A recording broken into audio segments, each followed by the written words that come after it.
La colère, le ressentiment, la haine, ce sont des poisons que vous buvez, et vous vous attendez à ce que quelqu'un d'autre meure. Non, la vie ne marche pas comme ça, vous buvez du poison, vous mourrez, c'est une vie très juste.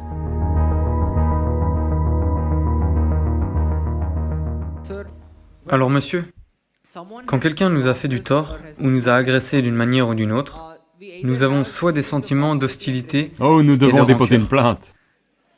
Non, à petite échelle, s'ils nous agressent ou s'ils nous font du tort, nous éprouvons parfois du ressentiment et de l'hostilité à leur égard.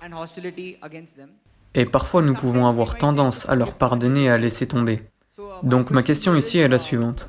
Où devons-nous tracer une ligne et tenir le malfaiteur responsable de ce qu'il a fait? Et quand devrions-nous savoir lui pardonner? Et quand devrions-nous savoir laisser tomber? Donc c'est la question. Voyez, il ne s'agit pas de l'autre personne. Le choix pour vous est ceci. Si on vous donne le choix, là maintenant, vous tous, si on vous donne le choix de vivre soit dans la joie, dans le bonheur, soit dans la souffrance, dans la colère, dans le stress ou dans le ressentiment, quel est votre choix naturel? Vous devez choisir, je vais vous bénir là maintenant.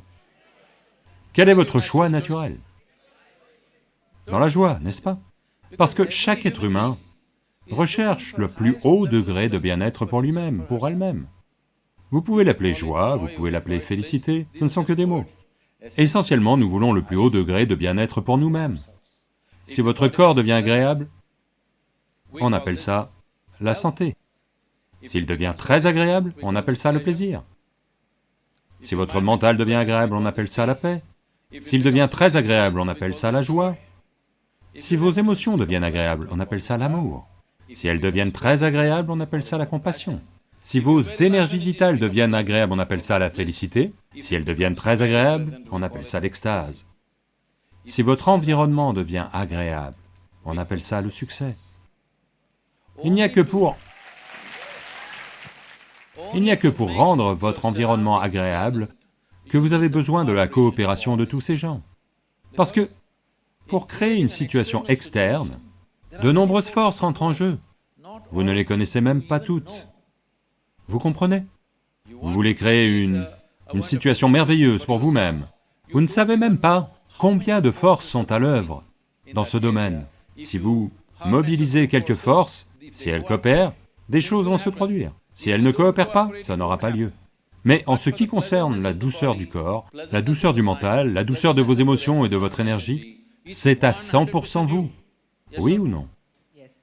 L'environnement. Pour créer des situations autour de vous, vous avez besoin de la coopération des gens, autrement ça n'arrivera pas. Donc il n'y a que pour réussir que vous avez besoin de coopération.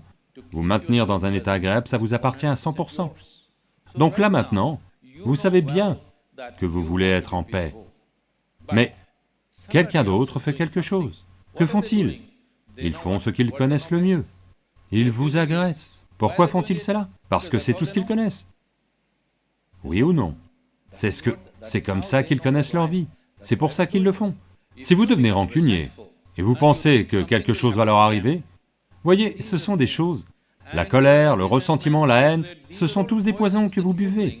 Et vous vous attendez à ce que quelqu'un d'autre meure? Non, la vie ne marche pas comme ça, vous buvez du poison, vous mourrez, c'est une vie très juste. Si vous buvez du poison, vous mourrez. Très juste, n'est-ce pas?